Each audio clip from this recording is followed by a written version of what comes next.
सीधे लिए चलते हैं गोरखपुर, जहां पर सीएम योगी की अगुवाई में तिरंगा मार्च निकाला जा रहा है। युवा को हमने गौरव के क्षणों से वंचित किया है, एक अन्याय किया है युवा के साथ। और इसीलिए प्रधानमंत्री जी ने हर युवा को गौरव की अनुभूति से जोड़ने के लिए हर घर तिरंगा को अनिवार्य किया है कि हर घर तिरंगा लगे। और तिरंगा के प्रति जागरूकता के लिए तिरंगा यात्रा निकाली जा रही है। हजारों की संख्या में युवा तिरंगा लेकर के खड़े हैं। कभी ये तिरंगा भारत की आजादी का मंत्र बना था, भारत की आजादी का केंद्र बिंदु उत्तर प्रदेश बना था। कभी मंगल पांडे ने बैरकपुर में जो चिंगारी लगाई थी, गोरखपुर में शहीद बंधु सिंह, झांसी में झांसी की रानी लक्ष्मीबाई, बिठूर कानपुर में त्यात्या टोपे, मेरठ में धन सिंह कोतवाल के नेतृत्व में लड़ाई हर जनपद, हर गांव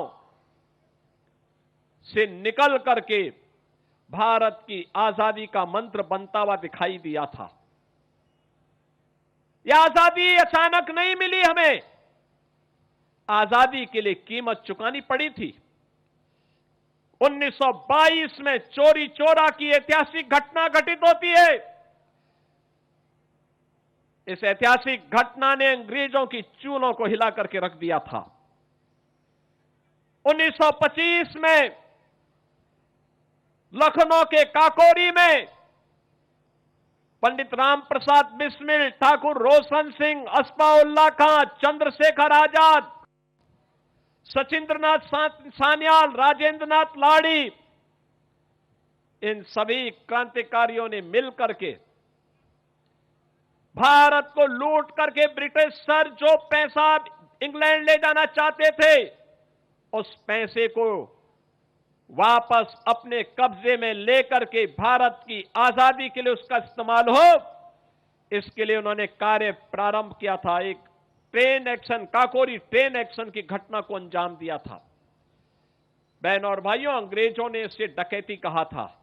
और क्या दुर्भाग्य है कि 1947 में देश आजाद होता है और 1947 से लेकर के लगातार 2022 तक देश के अंदर यही पढ़ाया जाता रहा है कि काकोरी डकैती की घटना, काकोरी ट्रेन डकैती की घटना सिखाया जाता रहा। क्रांतिकारियों का इससे बड़ा अपमान क्या हो सकता है। प्रधानमंत्री मोदी जी ने काकोरी ट्रेन घटना को ट्रेन एक्शन की घटना बताया, कहा कि भारत की आजादी का मंत्र था। जो देश को लूट रहे थे, उनको लूट करके वो खजाना वापस देश के लिए लाने का काम इन क्रांतिकारियों ने किया। पंडित राम प्रसाद बिस्मिल का भव्य स्मारक गोरखपुर में, उन्हें गोरखपुर की जेल में फांसी हुई थी। ठाकुर रोशन सिंह, अस्फाउल्लाह खां, राजेंद्र नाथ लाड़ी, इन सभी क्रांतिकारियों को, किसी को गोंडा, किसी को फैजाबाद, किसी को इलाहाबाद के नैनी जेल में फांसी दी गई। वह सम्मान नहीं मिल पाया इन क्रांतिकारियों को। आजादी के बाद याद करिए, इन क्रांतिकारियों की मूर्तियां नहीं रखने दी जाती थी, इनके स्मारक नहीं बनने दिए जाते थे, इनके नाम पे संस्थाओं के नाम और सड़कों के नाम नहीं रखने दिए जाते थे।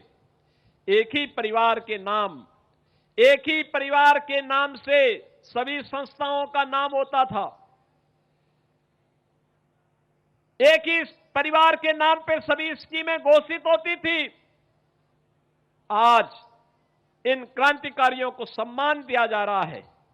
ये तिरंगा यात्रा भारत के उन हुतात्माओं को, अमर बलिदानियों को, स्वाधीनता संग्राम सेनानियों के प्रति सम्मान का प्रतीक भी है।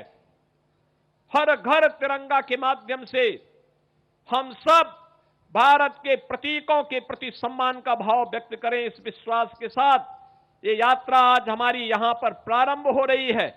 मैं आप सबका आह्वान करूंगा, आपके हाथ में तिरंगा है, ये तिरंगा हम अपने हाथ में लेकर के चलेंगे। जो लोग सड़कों पर खड़े हैं वह भी इस तिरंगा यात्रा का हिस्सा बनेंगे। ऐसा नहीं कि वे लोग अपनी जगह पे बैठ जाएं, या तिरंगा को फेंकना नहीं है, ये तिरंगा भी हमारे हाथों में होगा। और जब यात्रा महाराणा प्रताप की मूर्ति में विश्राम लेगी, तिरंगा को अपने घर में ले जाकर के अपने घर में पहना करके सेल्फी विद तिरंगा के साथ इसको अपलोड करिए।